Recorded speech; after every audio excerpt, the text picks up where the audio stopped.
All right, guys, welcome back to Dads Against the Narrative, the show where we cut through the noise, challenge the status quo, and talk real talk about life, family, and the world all around us. Today, our special guest is Brett Pike from Classical Learner, and we are joined by my co-host, Primal Dad Truther, Justin Kyser. Thank you guys for being here. And Brett, we're going to jump right into it. We always do. And before we get going, guys, the only way we grow is to share the show. So if you're out there and you're listening, please help us out. All right, Brett, one question. What was that one aha moment or red pill event that woke you up to saying, I don't want to live within this realm of society of how they're creating the borders and perimeters for me, and what made you kind of start exiting the entire system? Yeah, well, if you're going to grow, people do need to share the show. And they also need to, people don't realize how powerful just a comment is. Like, even if you just put the number one in the comments, it really helps your favorite creator and with the algorithmic reach. So definitely do that. But in terms of your question, it was actually maybe around 2014, 2015. And my sister had become a vegan, which I just found to be horribly strange. And today she's actually not a vegan and she thinks it had negative effects on her health. But regardless of that, back then she was a vegan and she started telling me all these weird things about the food system. And I just thought she was batshit crazy, honestly. But out of respect for my sister, I was like, oh, yeah, all right, well, let me look into some of these things. And I started to look into some of the things she was saying about the food system. And I realized that, okay, there's actually something here in terms of there being problems with the food system. So my thought was, it's funny because I made a video about this yesterday, but my thought was, well, if there's problems with the food system and I was never told this in school, well, what else is there problems with? And I started looking to people who were talking about the things that I had found about the food system. And then I started to look into, okay, well, what are the other things they're talking about? Because they're ahead of me, obviously. And I started to look into thing after thing. And once you start pulling on that thread, you start to unravel a lot. And then as I was going through that awakening, a buddy of mine, because I had a degree in history education, I was going to be a history teacher. And a buddy of mine told me that, well, a lot of the historical things that I thought were true were lies. And there was this guy, Richard Grove, who had a podcast called The Peace Revolution. And this was the podcast to end all podcasts. And I told him that Richard Grove sounds like an idiot. And if you give me a few days, I will prove to you that Richard Grove is an idiot. And then 3 days later, I went back to my friend after a lot of research and I said, Richard Grove is very smart, and I am, in fact, the idiot. And that really just started me on a pathway to not only figuring out what was really going on in the world, but I realized that if my education was fraudulent, that I really had to reconstruct the way I approached learning and understanding the world. And I developed a concept that I had originally heard from Richard Grove, and I've really developed it, and I teach this to young people. But this concept of intellectual self-defense, that your brain, in a lot of ways, is like a computer that is constantly under attack from computer viruses. And you have to have that antiviral software to make sure that what you think is true is actually the truth. And that comes down to methods of critical thinking. That comes down to logic, identifying logical fallacies, getting back to primary sources, only accepting something as true after you've been able to prove it to yourself, and really discerning what you know from what you think you know and what you think you know from what you heard. And that started me down my path. And that's really what I try to help young people with to this day. Yeah, bro. I'm not sure if you remember the first time we talked, I was talking about a book I wrote for fatherhood. And there's a chapter I wrote in there called Deschooling Dad. And that was kind of like what you're talking about. And I'm also a history major too. So I go through history and I'm a nerd. I could read it, all of it. And then I realized the same thing, that I was lied to about almost everything. And so that deschooling dad part, though, Brett, that was like the biggest part for me. And it was like, wait, I need to relearn everything and forget everything I was ever taught. Okay, shit. Well, how am I going to do this? I was 38 when I had my first son. So I was just like, dude, this is crazy. All right, but I'm gonna do it. My wife is the one teaching me about like deschooling dad, and so was like 1,000 hours outside. She was talking about it already. She was just growing. She wasn't as big as she is now. And I just remember being like, all right, well, if we're gonna do this, we have to do it right. And then my son, my wife's like, well, his whole room's in the solar system. I'm like, well, how do we know the solar system exists? She's like, well, we know it exists. I'm like, no, you just told me I have to forget everything and look into everything. And that was like the first thing where I really went down like further into research, was just like, well, did it exist? There's the millions of flat earthers, millions of globers. So how am I supposed to pick? And she's like, well, go figure it out. And I started doing that with every single thing, just to teach my son. I'm like, oh, well, he loves dinosaurs. Well, when did dinosaurs come to exist? Yeah, I know, Justin, and we've talked about this. When did dinosaurs come to exist? And then I started learning more. I'm like, dude, all the information on all subjects, not just like these two, but every single thing. I started looking at governments. I started looking at money. I started looking into religions, churches. It was like a whole new world opened up for me. And I was astonished at how much was dug or put underneath the rug, I should say, and buried. It was just like, what the heck happened here? What did you do when you opened up those floodgates? That's what that's like really what I'm asking here, is what happened when you opened them up? Because for me, it was a lot to take in, where I was like, dude, maybe we've been lied to about everything. And my wife's like, you think? You know? Yeah, well, for me, and I think this is a problem a lot of people run into, is when I woke up to the world, I thought I could just stand on top of the mountain and scream it for everyone to hear. And what you quickly realize is that's a terrible strategy, that you're crashing in to people's cognitive dissonance, and they identify with these lies. And if you do that, they will reject what you're saying and really lash out at you. And I remember had just woken up and I was talking about history and the Federal Reserve Bank, and I was in the car actually with my father and my brother.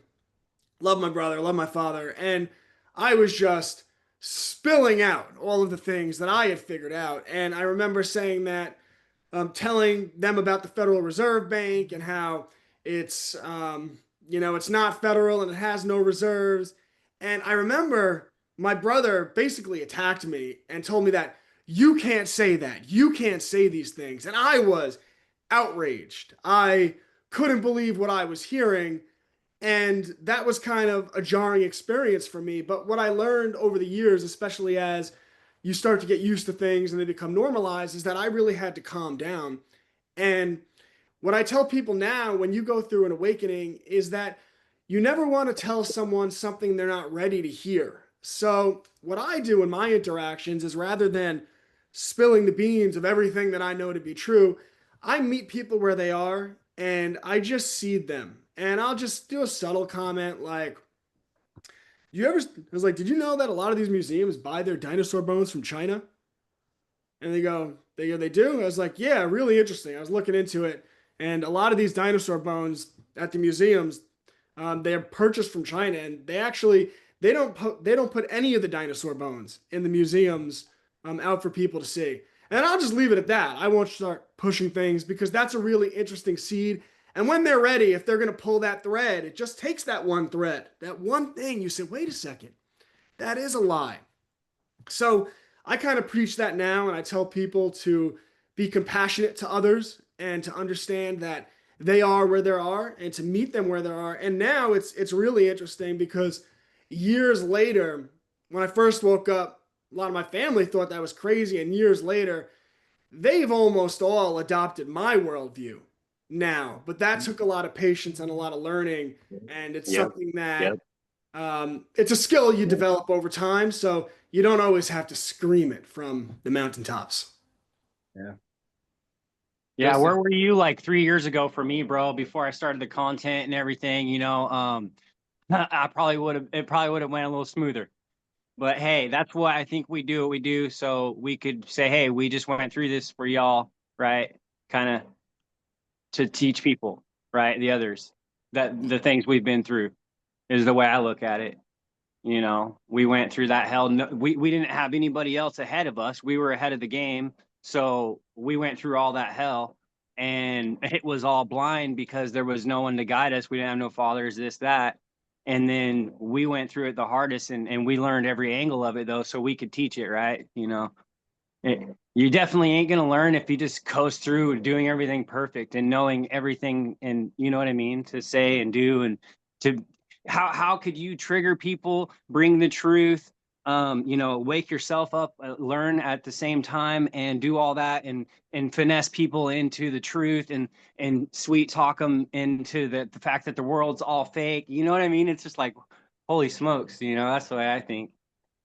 Well, yeah, and it's really important that we all remember that relationships are really the most important part of life. And you don't want to destroy relationships because you don't wake people up doing that. And remember, a few years ago, there were political pushes to make sure at Thanksgiving you talk to your family about politics, right?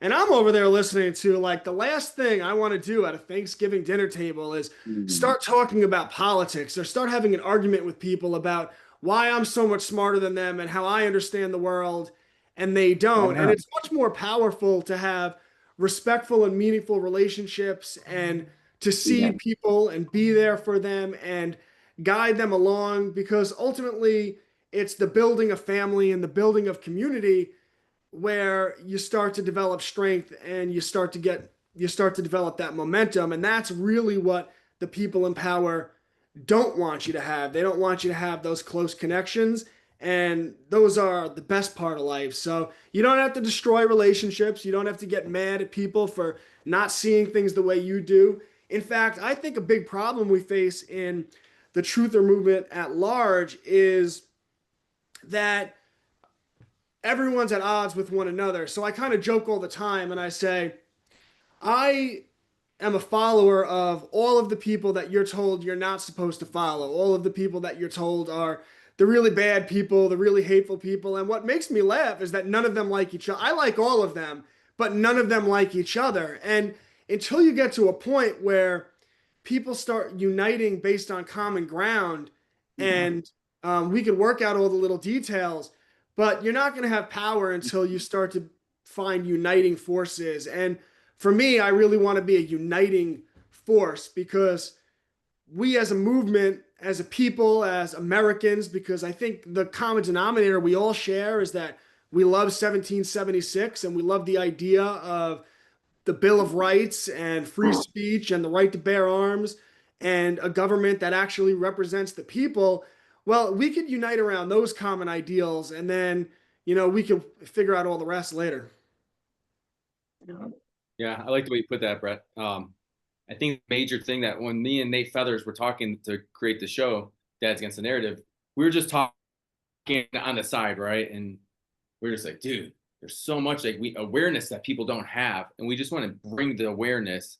Well, dads, we need to start with dads and like helping these kids out, which of course I know you already do that. And we were just looking at, like, we didn't know we wanted a podcast, right? We had no idea what was going on. And he's like, dude, what do you think, Jack? I'm like, I know thousands of people have these things, but I think we might need to do a podcast, bro, and just bring all the powerhouse dads on. The guys who I've built relationships with, from the summit to just doing Instagram lives, from my book to just keeping in contact with, right, over the years. And Nate's like, let's fucking do it. And then we just started. And Nate is so like, he is very similar to me after I found out, but I always thought he was very vanilla. I'm like, dude, you're so boring, Nate, this and that. And I found out he's not as boring. I'm like, dude, you're a cool dude. And we started just talking about like different things, from feminist movements to World War II with Adolf Hitler. And it opened our eyes. And then Nate said, he goes, Jack, how am I not supposed to tell all my kids? Because he has 6 kids. He's like, how am I not supposed to just go back and be like, dude, dad messed up. I'm wrong. And I love your take right there on just like, take it slow and allow them to research both sides. It's like my son. People, the other day, a kid's like, people out there are going to think this is crazy. First of all, this is my little disclaimer. My son is told by a kid, oh, the sun's moving this fast. And my son's like, no, it's not. The sun's literally circling the flat earth. That's what he tells this kid. And then a mom heard my son. The mom goes, I know an astronaut. And an astronaut went into space. So Destin, you are wrong. I'm like, who the fuck are you to tell my son that?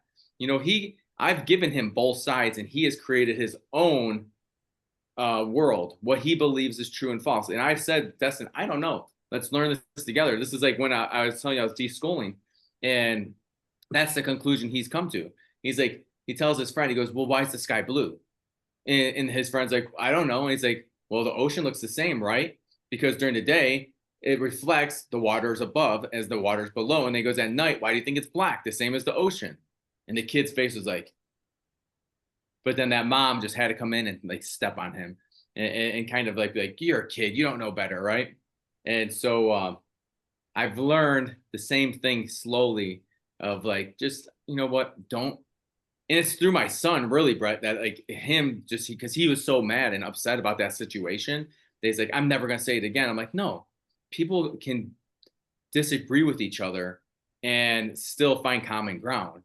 And so now we're just slowly taking it. I'm like, Destin, you don't need to tell no one has to believe the way you believe. And most people will not. So I love that you said that, you know, just inching in there. And I think, Justin, you've said something like that before to me where it's like, dude, let's just millimeter by millimeter, let's move the curtain, you know, back for these people. So I think that's a great approach and the only approach, because most of my family stopped talking to me on Facebook because I posted a thing asking, and this is me asking people like, hey guys, do you want to talk conspiracies, right? And truther stuff. And people are like, yes. I'm like, all right, well, let's start with flat earth. This is when I'm trying to research and learn it. And then my whole family just turned on me. They're like, you're a flat earther, you're this and that. I'm like, I'm literally asking questions. If you're watching on Facebook, I'm literally debating people, trying to figure out the truth. But I think a lot of people, and that's the problem, is they don't want to have those debates. They don't want to have argumentative conversations and then end up still friends. Like, what happened to the world that we've gotten so far away from, you know, just that common conversation that you both can be different sided, but still friends. Ego. Yeah. Oh, go on, Justin. That's all that I could leave it there. It's ego. You know what I mean? I can elaborate on that if you want, but that's where it starts, right?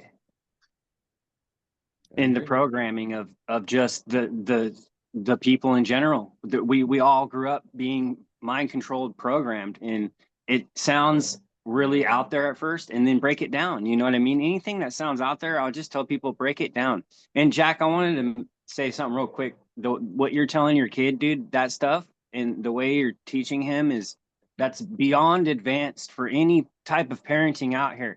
That's doing so much for him, because you're weaponizing him with so much knowledge, and then you're teaching him the humility and to be humble with it. And that's really, you don't have to you can keep going, but you don't have to go much deeper than that. You know, people just don't want to go a little bit further into thinking about things because they're so spread out, distracted. You know what I mean? Yeah.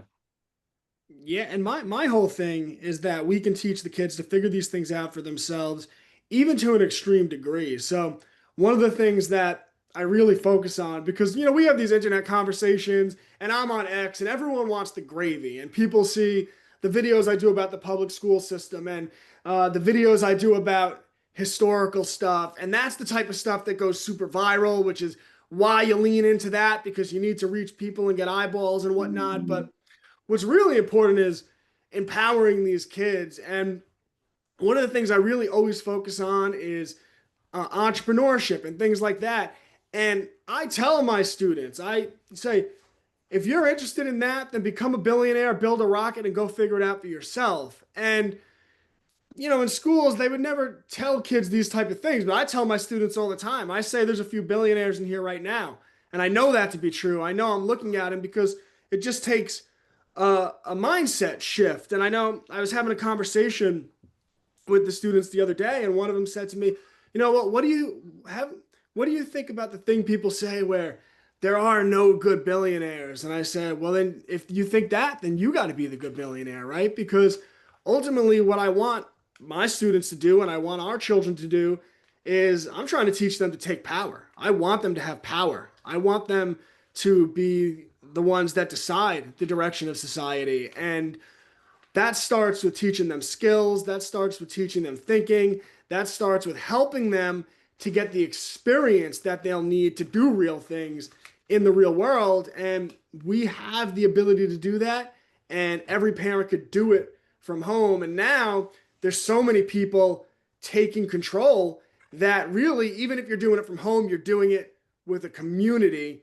And that's seen by the three of us talking right here and the millions of other people who are doing the type of things we're doing.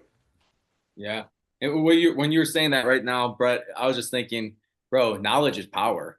And that's like what we teach my son. Not only do we teach him like communication skills, nonverbal and verbal, but we also teach him emotional regulation, intelligence. And like just now he's 5 years old and people think like, oh, you're first of all, I'm privileged because I get to homeschool. I hear that all the time.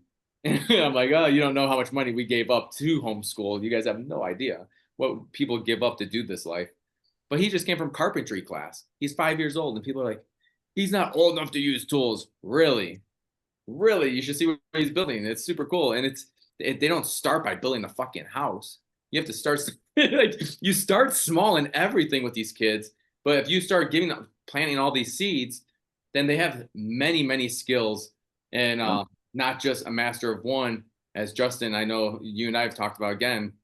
When he was on the show, he talked about being a master of master of one. Go on, say it, Justin. I forgot the full damn saying, man. Well, it's the idea of the master of none. You know, it's the jack of all trades, right?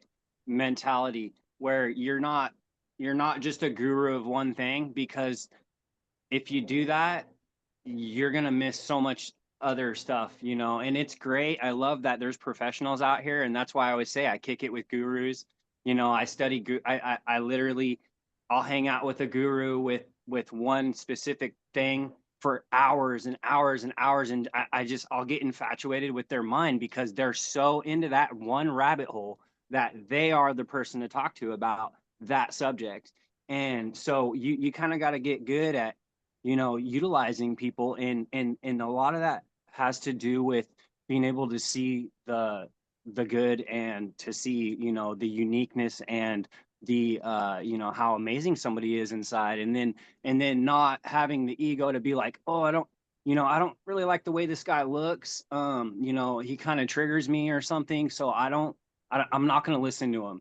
And so I noticed subconsciously that I was doing that. And so I started breaking all that down. And that's a lot with breaking down the ego.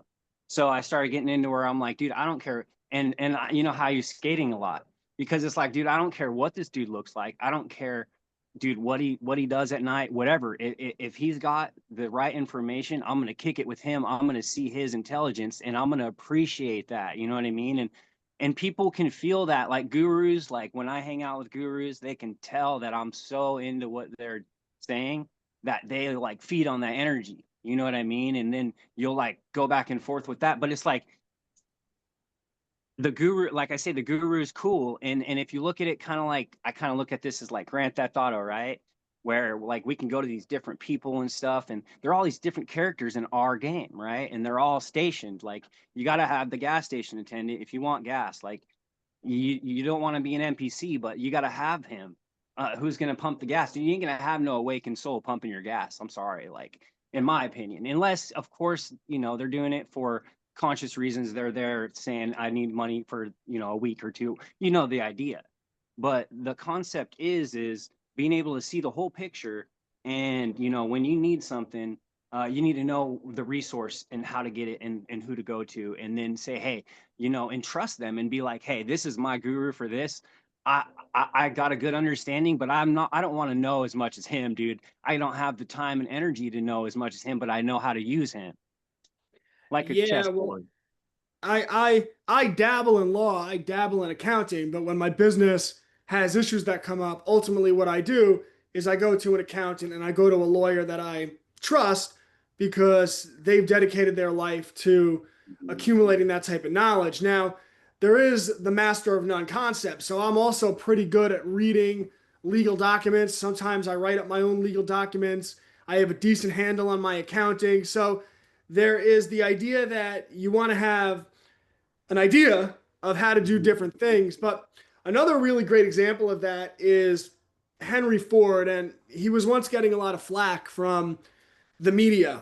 And they were writing, newspapers about how stupid Henry Ford was and how little he knew, which is so laughable when you think about what Henry Ford actually accomplished. So one day he said, I'm going to show you how smart I am. And he called a press conference and he said, I'm going to sit down here and I'll answer every one of the questions you have about anything related to my company and watch how smart I am. And they came in and they asked him a question that was a legal question.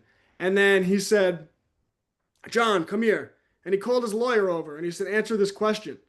And then they asked him a money question. And he pulled his accountant over and he said, answer this question.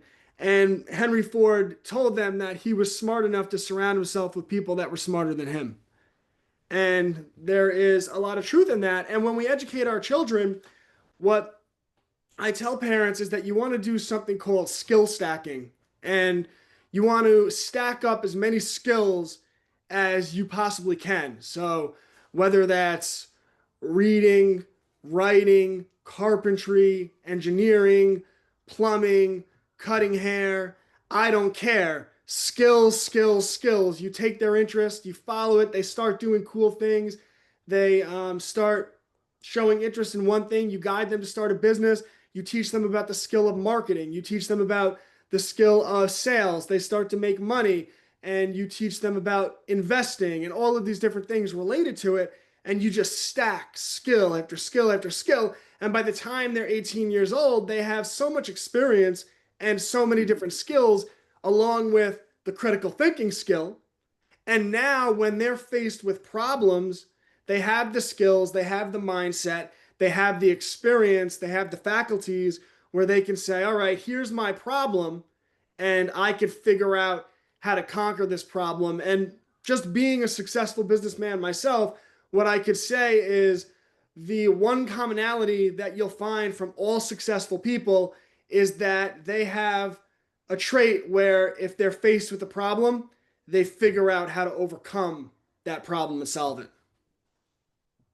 Yeah, Brett, I have a question just to add on. Do you think the future there's going to be college for kids, or would you even recommend college for kids? Because people ask me that all the time, and I'm just like, my kids probably will not go to college. They'll be entrepreneurs unless they need a specific thing. But is that even going to be necessary in the future? I mean, of course, this is a what if question because we have no idea what this future holds. Well, what I tell parents and what I advise young people to do is if you're going to go to college, you have to view it as if it's a business transaction. So before you go, you have to know this concept of going to college with an undeclared major is absurd. It's imagine you went to a bank and you said, I need to take out this loan. I'm going to start a business. And they said, what for? You said, I don't know. I just need the loan. They would laugh you out of the bank. But with student loans, they give it to you. So what I tell young people is figure out if you're going to college, what you're going to college for. And then you're basically just doing the math. You're doing a cost benefit analysis. How much is the loan? What is the interest rate? And then based on that degree, realistically, based on averages, how much money am I going to be making in 4 or 6 years, whatever it takes you to get that degree? How much money will you be making with your starter job? And then what is the expected rise in salary, over 5, 10 years? And then compare that with the money you took out. So then you could calculate how long will it take me to pay back this loan? And what will the final price be? And for some degrees, you might look at that and say, wow, you know what? By the time I'm 30, it's going to be paid off and I'm going to be making a lot of money. And I think this is worth it to me. And then for a lot of other degrees, you would do that math and you'd say, this is what people are advising me to do. This is a terrible plan, which you think would be common sense. You do the math and you figure out, is it a good plan? But an example I would give is my degree, which I got, which is, wasn't worth much, but I got it. versus a friend of mine who I went to school with, good friend of mine, he was majoring in being a chemical engineer. So we paid the same tuition, but my starting salary from that tuition was going to be like 40 grand. And his starting salary was going to be, after the same amount of schooling, was going to be $180,000 a year. He made a better plan than I did. For him, that degree made a lot of sense, and he did great. And he started making $180,000 right out of college, and he grew up in a trailer, really poor. And I remember how proud he was when he purchased a home for his mother. And for him, that was, I mean, what an amazing thing to be. He was raised by a single mother in a trailer, and he went to school and then purchased a real home for her. So what I would tell any young person is you do a cost benefit analysis, and you'll figure out if it's worth it or not. Yeah, no, that's 100%. I agree. It's kind of like, Yeah. Go on, Justin. Go on. I love that, man. I wanted to just add to that real quick before you, Jack.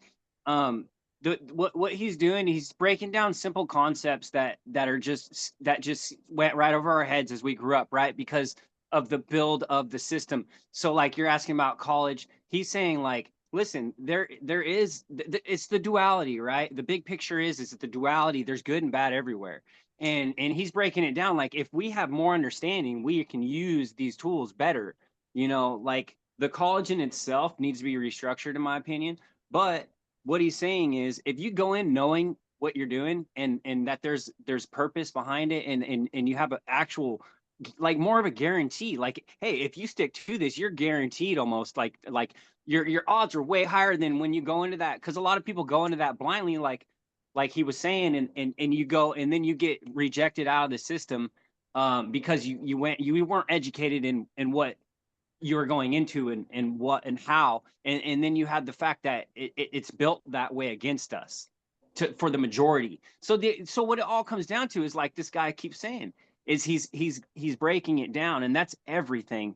That's with everything. If you just look into it and you use discipline and you break it down, then you can take all the good through it, and then you can get out of there, with saving your energy and time and getting the result you want more, as opposed to, I feel like everything in this world just takes advantage of you when you hit autopilot, dude. The minute you just stop being conscious, it gets you.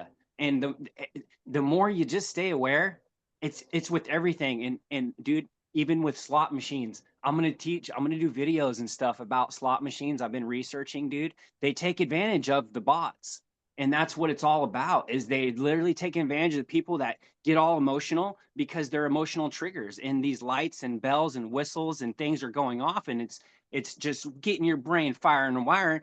And so you're tapping, they want you to just zone out. But they don't ever expect, I've been studying this guru on slots. They don't expect someone, his name's Cowboy Slots, dude. And they don't expect someone to sit there like our guy here and mechanistically start being like, wait a second. They're trying to get us here on these. They're trying to play on the fact that we ain't aware. And it's designed this way, man. It's deep because God wants us to get very aware. And the more aware you get, the more you come up. So when he sits there and he's super aware when he's playing these slots, bro, and he's just hitting jackpot for jackpot for jackpot. And don't tell me that's a coincidence. It's because he's in tune and he's staying very disciplined and aware, and he's watching his credits, right? And he's hitting spin and he's just kind of chilling. He's not going off, flying off all these emotions. And it's like, oh my God, it's so mind blowing to me, because it's like, I was that guy at the casino all the time. I was always the guy that was not being conscious. I was just hitting buttons and going off emotions, and it was kicking my butt. And I was like, oh my God, I wonder if I just went in there just like poised and like, had a strategy here and stuff. And it's like, holy crap, this is a whole different world now. And I think that's the whole thing with homeschoolers. Like, this is exactly why when my wife is like, hey, how do you want to school our kids? When we were talking about getting pregnant, I'm like, homeschool. And she was the same way. It was a 2-second conversation, and we're like, all right, we can continue with the mission, right? And so that was it. It's because homeschoolers seem to be able to play in and out of the matrix. They understand the entrepreneurial journey that they can take, and they're just given so many more or stacked with skills, as like Brett, you were talking about. I just feel like homeschoolers, all the ones I know, I mean, the way they speak and communicate with adults compared to a public school kid, I'm just like, dude, it's night and day. It's night and day. And yes, there's public school kids that are very smart, and there's the exception, but it's not the median. That's for sure. Yeah, we are at this moment. We're at this breaking point in our society where you see a lot of people getting blackpilled with the affordability crisis and this idea that the American dream has slipped away. But like Justin was saying, that with the guy with the slots, well, you could really look at anyone, and if one person was able to figure one thing out, then you can figure it out because someone was able to do it. And whether you're looking at slots or building an education company and starting your own publishing house, right? I remember a few years ago when I first started doing what I'm doing, and I told people that first I was publishing books, and they looked at me with the side eyes. And then I said that I was basically starting an education company and that I was going to revolutionize education from the grassroots level. And people looked at me like I was crazy for saying that. And they kind of laugh at you, and you could feel that, like, you know, you can't accomplish that. And now those same people come to me and they say, well, Brett, how do you do this? How do you do that? And I really try to teach young people that you can figure out anything and you could solve any problem and you can take control over the direction that your life takes. And then as you take control over the direction of your life, you could become the rising tide that lifts up all of the boats around you. And that tide starts with your family, and then it starts to extend out to your friends and your community. And we want to get to a point where I did a post today on X where I wrote that at the current moment, I have 15 employees. And those are people that I'm responsible for. And ultimately, I need more employees. And I have to do it at a pace because I don't take money from the banks. I don't take money from venture capitalists because that's how you surrender your control and that's how your company loses its soul. But as long as you don't do that, the company remains attached to your soul. Or in this case, the company is attached to mine and I can drive the direction of it. And then as I'm doing this, I'm empowering the people around me where the people who work for me don't ever have to worry about wearing a mask, and they don't have to worry about getting a shot, and they don't have to worry about being leveraged by the system. By empowering yourself, you could start to empower the people around you. And then over time, as that grows, you can start to empower entire communities, and you can start to empower what eventually becomes an entire nation, and you can take your country back. And if people spent less time looking at the political class and putting all of their energy and all of their power into these politicians, because that's what you're doing. You're actually, by doing that, you are handing them your power. You're handing it to them. You're voluntarily handing them your power, but by instead using them for the tool that they are. Sure, if you see someone who you think better aligns with what you like to see politically, for all means, support them. And, you know, if you want to donate to them, donate to them. If you want to tell people to vote for them or you want to do that, do what you want to do. But ultimately, your true power has to remain with you, that regardless of if that guy does what he said he's going to do or more likely doesn't matter, because either way, you've been building this whole time. And then as you lay down those bricks, you start to get the exponential effect of time, because these things take time. And you look up and, you know, 5 years ago, it's just me. And now there's 15 people working for me.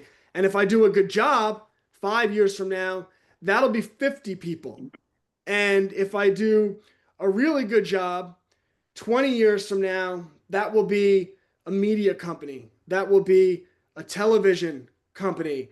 That will be a college. That will be a rival to Disney and what they're doing and the impact they have on our youth.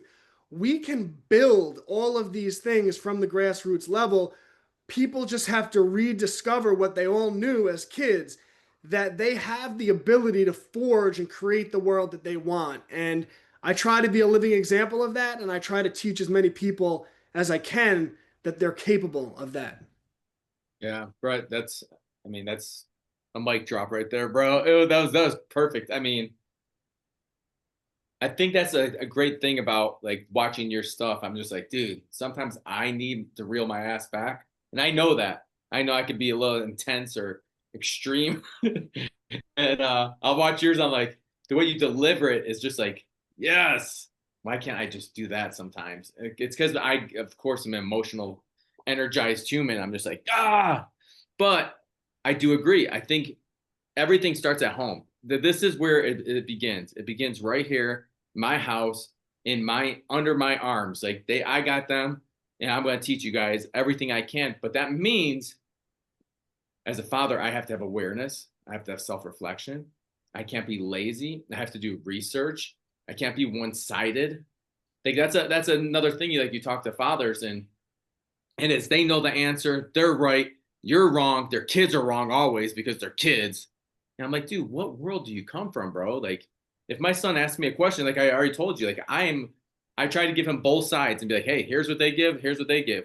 Now you tell me with your analysis, and my wife and I both do this to him. So like, people are like, why is your 5-year-old so smart? Well, probably because he has both of his parents not giving him every answer. Instead, he has to come to his own conclusions a lot of times. And if they're wrong, maybe we guide them back to like what ours are, but like we try not to. It's kind of just like, dude, as time goes on, you're going to add information to that. All right. And so I think that's the major thing. And over here, Brett, I live in Mexico, so I'm not going to be raising the flag of America right now. Maybe over down here in central Mexico where I moved. But I started a Warrior Kid Club. I live in the biggest expat city in Mexico called San Miguel de Allende. And I started this thing called the Warrior Kid Club. And I take kids under 10 and I teach them, well, we'll do 3 phases: physical fitness, mental toughness, and then we do teamwork. But what I'm teaching them is leadership and discipline and consistency. And then teach them healthy habits, nonverbal communication, verbal communication. We read Jocko Willick's books, The Way of the Warrior Kids. And then we just go through that, dissect it, and figure out like, hey, was Mark and this guy right or wrong? And so that way the kids can have the same thing. Every parent that has brought their kid is just like, Jack, my kid needed this. But why did your kid need this? Oh, and it's a lot of fathers. And it's funny, the fathers will say the same thing. And I'll say the same thing back to the fathers as I do the wives. Because you're not doing this at home. You're not staying consistent at home. You're having no self-reflection. You're not having this. And I don't like blame them and be like, go down this whole hole to them. I'm just like, well, how can you institute some of what I'm teaching them at home? You know what I mean? And so like, instead of attacking them, I'm trying to teach also the parents, but the parents are just loving it because that's where it starts. It starts in my family. Now I go get other kids and I raise them up to the level. Maybe I can help the parents get to that next level. And then my community builds. I always thought I would find that community. And so did my wife. And we moved to Costa Rica after I retired from the military.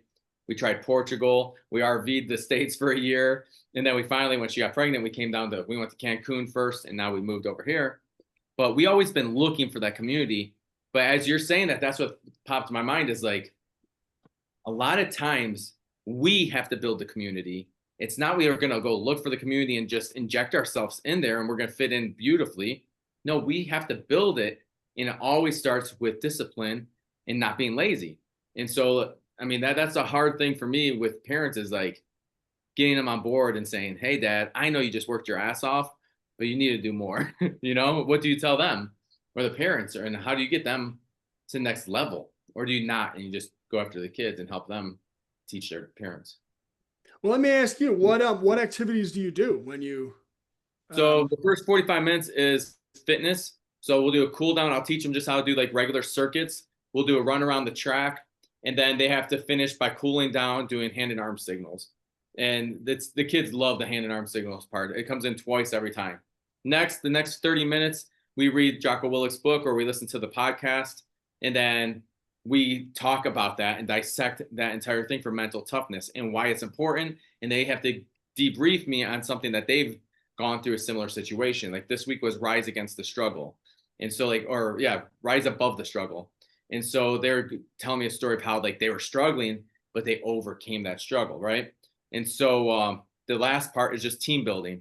So it'll be stuff like they'll be blindfolded and we'll put cones all over and they have to guide them through. The first time they can touch them, the next time they have to use their words and actually proper communication of like move left, step through, 2 steps to the right, 2 side steps to the left, 4, 3, whatever it is. And then they'll finish again with hand and arm signals. But teamwork, team building is always like something different where it's arms are connected. They have to jump over obstacles, the arm knot. So there's so many things. So that way they can see at the end, we do an after action review in AAR and they have to tell me like, hey, what did you guys learn today? Was that helpful? Was it not? Here's what we were going to accomplish. Did we accomplish that? And how did that work out for you guys? And so at the end, I can hear what they say. And I just have the kids tell me to see if it actually stuck. Because there's so much like I throw at my 5-year-old and he's like, and people will be like, oh, he's brilliant. Is he? He's 5 years old. I still throw a shitload at him. And it's like most of the time it's like rubber just bounces off. And he's like, I'm like, Destin, I've called your name 30 times. He's still a kid. So that's the major thing is like, we have to know that they're still kids. I don't treat my son like he's 16 years old. I treat him like he's 5. I love him. I still play with him. I still tickle him. I still do all those things. So when all like my kids come, they're 5 to 10 years old. And I have like 4 8-year-olds, a 7-year-old, a few 6-year-olds, and a few 5-year-olds. Of course, the 5-year-olds are the hardest. They're not at that level, right? So it's like, it slows me down and makes me use proper communication. And at the end, it helps them with communication. Even when new people come, each kid has to get in line and shake their hand, look them in the eyes and say, hi, I'm Jack. And they'll be like, hi, I'm Brett, and it's like, that's a basic skill that a lot of these kids aren't taught. And so, yeah, that's exactly how I run it down every single week. 2 hours. It's a 2-hour class. Yeah, this is why I surround myself with people that are smarter than me because I love everything you laid out, and I definitely want to start implementing some of this. This is really cool. Maybe you could even be a part of it, but Love it. Yeah, this is really when I was a kid, my father's a Marine, and when I was a kid, he used to wake me up every morning, early in the morning, and he would make me run. And I'm very grateful looking back at that. He demanded a lot from me, discipline, overcoming adversity. And he did that when I was a kid. I remember at one point I was in elementary school and he took me to the high school to run a mile. And the high school track team was running. And I beat the entire high school track team. And they were all coming up to me. I'm like, what's up with this little kid? It's like, at the time I didn't think anything of it, but looking back now, it's like, oh, my dad's an animal. But right. But there's something really important about that and teaching kids to overcome adversity. I think that's really cool. Thanks, bro. Yeah, it was something. So what happened is, and guys, this is why I think it's important for self-reflection and awareness. I was a yes man to my son. I had him at 38 and I just wanted to give him everything because I didn't grow up with a father and I didn't really have other men balancing me in my life. It's probably why I did the Fatherhood Summit also, because it was around that time where I started waking up. I'm talking to like all these top-notch guys. I'm like, fuck, man, you're so far advanced in fatherhood. Of course you were. My kid was 2 years old. Like, what was I expecting, to be the best dad? No, it's ridiculous. But I did self-reflection and said, dude, I'm a yes man to my kid. I give him everything. And it's time for me to rewrite my wrongs. And so I wrote a program for him called Bravery and Discipline Program back when we were living just south of Cancun.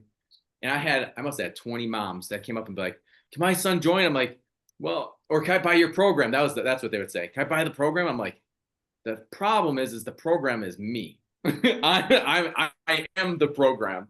And so I couldn't sell it necessarily because I would have to teach it. And then when we got here to San Miguel, I ended up babysitting 6 boys somehow. They just all ended up in the house.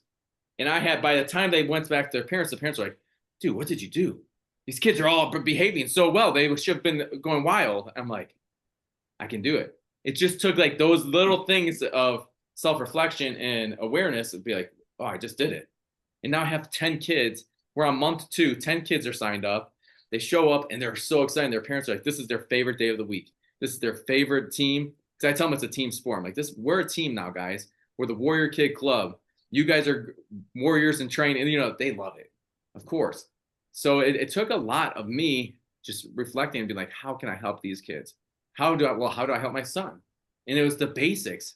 You know, it was like the very basics and breaking it down Barney style for these little kids. And I think it's a very important part of childhood for these kids is they need discipline. They need leadership, because I rotate the leadership every single week. They get a chance to be a leader no matter what. Even the quietest kid, he woke up last month and I was like, oh, welcome, Malachi. It's great to see you, man. I hear your voice finally. That's beautiful. And there's just not enough of that. I see these kids that come out of school and it's like they don't talk to each other. They're not leaders. They're eating crap. So I like while we're talking, I bring oranges, and that's what they get to have a snack on after working out. And then we'll talk about why is it important that the warrior eats healthy and takes care of his body, right? It's not about physique and looking the part. That's the secondary. It's about being healthy and actually being able to use the body to the right skills and what you're able to. So yeah, there's a lot there. And we could definitely sidebar, Brett, and talk more. And I could send you a lot of the stuff that I use now, because I've been doing whiteboard after whiteboard. I bring a whiteboard every week and they love it. We sit around the whiteboard. I'm like, boom, here we go, guys. It's very military and it's easy and fun, but it's not as easy as people think. It's what I had for the last 13 years, right? I think everyone knows how I feel about whiteboards. So yeah, I know that's why I said it. I know you love your fucking whiteboards, bro. I think I think, Jack, it's so important that we got to make discipline fun, dude. This is the problem with our upbringing, is they had it structured so tightly, just like oh, you know, discipline. They made you hate it, and it was like it was on. I feel like that was on purpose too. But Agreed. The idea is it's like, man, when I raise my kids, I make the discipline fun. I make them want to do push-ups. I make them want to go have fun, exercise, read, play video games, even for a short time. You know what I mean? Just keep it interesting and fun for the kids, and they're never going to look at it as even discipline, because I always say it's so much easier to be disciplined than not.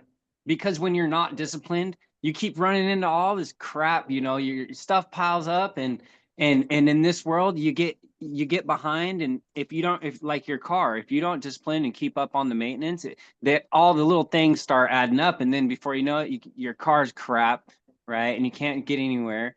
And so these kids, they need a mixture, and just it's not hard. It just takes somebody who has awareness coming in. You know, it just proves that whoever set this place up had no awareness, or they were just super programmed to set it up a certain way. And I think it's so much further to where it's like we were supposed to run into this stuff, and certain people like us are supposed to say, this is bullshit, this is how it should be, and this is why. And you know, because the way it's going ain't working, right? And I'm breaking it down, explaining this stuff to you, and it's working. So there's no argument. So the only thing that comes in is the people who say, but the system says, but I need to do this because this says, because society does this. And it's like, even though I just broke it all down to you, and I told you that Jack's little school of 10 kids is 10 times better than any school that has ever been put up in anywhere, in my opinion, just by the structure alone, nobody's going to care. Nobody's going to listen. And even if that's the truth, like he was saying before, you could have full blown truth and tell it to the world. If they're however you look at it, if they're programmed, or if they don't want to see it yet, or if they just can't yet, there's so many layers to what it could be. And that's what makes it so convoluted where we're at, where it's like, we've got all this simple truth just smacking us right in the face, but everyone's so blind and veiled up that they can't see it. And it's like, when the veil's off, and it's like, bro, when you see this truth, you're gonna be tripping when you wake up. You're gonna be like, wow, this is right here the whole time, you know. And it's like that in almost everything. And that's why I keep going back to, I really feel this was intricately designed by God or whatever, Freemasons, whoever you want to call it, however you want to spin it. At the end of the day, it was designed, man. I'm sorry, you know, it's too intricate, it's too elaborate, it's too woven. And the fact that it's not just totally collapsing is kind of, it's almost kind of like a perfect orchestra, dude, of mayhem. Yeah.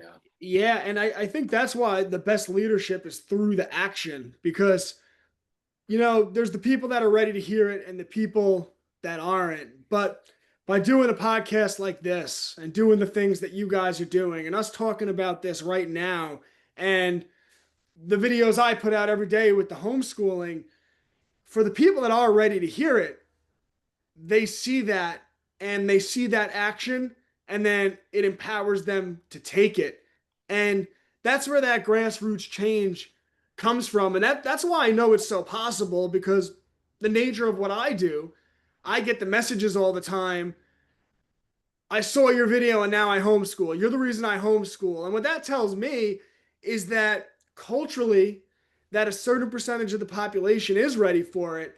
And the more we put it out there and just lead by the example of it, the more people will break away from that system. And to me, I consider us the generation of the Great Awakening. And that's probably due to circumstance. That's probably due to us waking up in the age of the computer and a short amount of time where the censorship came down just a little bit. And that's all it took for that spark of human awakening. But for us to be successful now, if we truly are the generation of the awakening, then our children have to be the children of the awakening, and they have to be the generation that sets the world free. And I always tell my students that I know a lot, but they're the generation that are going to take our country back. And I find it so funny that a lot of people, they look at the younger generations and Gen Z and Gen Alpha and these generations coming up, and they try to knock them. And I'm so enthusiastic about these generations. I see a lot of young people who are aware of things, who are trying to figure things out, and they just need a little bit of leadership from us as the adults, and they're going to do better things than we've ever done. And that's it's right at their fingertips, and I think they're gonna seize the moment.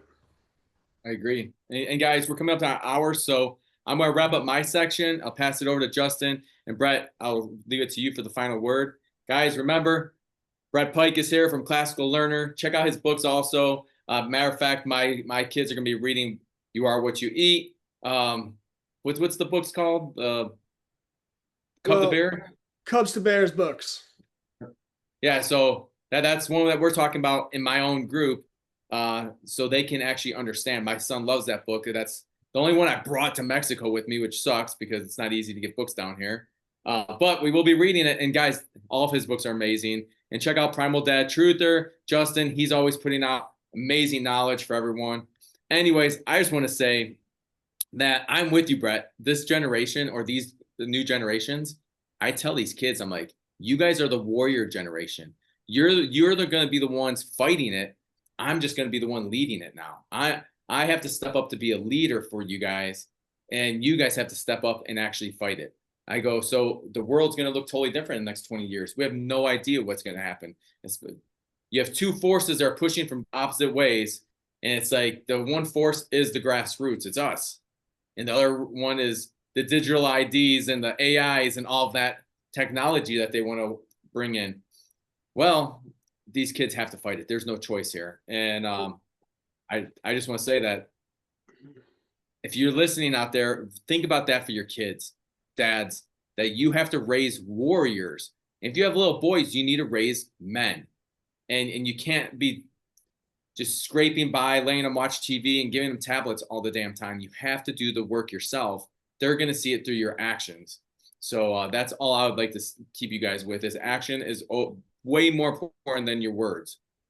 All right. And even with like the AI and the technocracy, and people, they see that and get so black pilled. They're like, how are they going to fight back against the smart cities and the drones and everything that comes with that? And I just see that and I say, So what? Then our kids are growing up in the generation of that tech, and they're going to master that tech. And we'll teach them to be coders, and we'll teach them how to hack and do the things that seem like Chinese to me, but the kids, they'll understand it. And if that becomes the battleground, then that's the battleground they'll have to fight on. And that's life. That's what living is. Bro, that's a great point. Like the battleground's always going to change. And in the military, we were taught that, right? They sent me for a month school of subterranean war. And my wife always laughs when I bring that story up. She's like, I can't believe you were taught to do war underground and how you assess casualties underground. Because at that time I was a medical officer, and it's ridiculous. The battleground's always changing. If it's psyops, if it's actual battle, it's always changing. If it's urban, if it's not urban, if it's close quarters, we don't know. So you are right. I agree. The kids will be prepared. Justin, over to you for your final word, man. Yeah, buddy. There's some key points that I think overall, anyone who's looking at doing like kind of what we're doing here is trying to just improve humanity, is you have to stop and focus and understand like big picture. You need to understand like the big picture is, that there's a lot of programming out here and that we're trying to break that down. And then second of all, these topics and these subjects, we need to understand like as awesome as it is to go down into it. It's like there's so many layers to these subjects that we need to just understand it. Like when you ask me a question, I could answer it 50 different ways, with a lot of stuff, not everything, but and so it's just an understanding of knowing that these things can be very kind of complex, and as we break them down piece by piece and then put them in our basket, you know what I mean, we get that awareness, that knowledge. But the biggest key points is staying aware. If you just keep your awareness. When they say awareness is key, that saying, awareness is key, knowledge is key, it's so true. If you keep your awareness, you're just going to get blindsided a lot less. And it's like I say, you're kind of like in a video game. If you're in GTA and you're walking down an alleyway, you're aware. You know what I mean? You're not zoning out. And I feel like this world is all about taking advantage of the bots.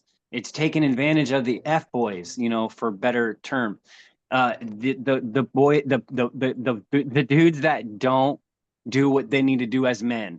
And that's what kicked my butt. Every time I was an F boy with something, it kicked my butt. It wasn't until I had to approach it as a man and with awareness, and that's what God wants men to be. God would never, ever want a bunch of men out here being F boys, and just doing what comes to their mind first thing ravenously and just out of emotion and stuff. No, God wants you to be poised. He wants you to be calm. He wants you to enjoy yourself and have fun, but he doesn't want you just being an F boy running around, getting hurt, pissing people off, triggering and doing all this stuff. And it's like, man, I've learned that so hard. I had to learn you can't be unaware out here. You've got to pay attention. And once you're aware, then have fun. Yeah, I have a good friend who's a Marine gunnery sergeant who spent 2 decades guarding embassies in the Middle East. And the first time I went out to a restaurant with him, he sat with his back on the wall on the end seat. And I was talking to him, and he started breaking down why he was doing that. And he started asking me questions. And then he started breaking down where every exit, every entrance point in the building was, and how the location that he picked allowed him to act as fast as possible. And he was operating on a level of awareness that was much above the level of awareness that I was on. And that was a lesson to me. That taught me that my situational awareness had to be better. And now I try to think about these things, and we could apply that to so many things in life, and we could teach that to our kids. Absolutely. Thank you guys for being here. And remember, if you're listening to the show, share the show. It's the only way we grow. Let's go. Take care, guys. Awesome.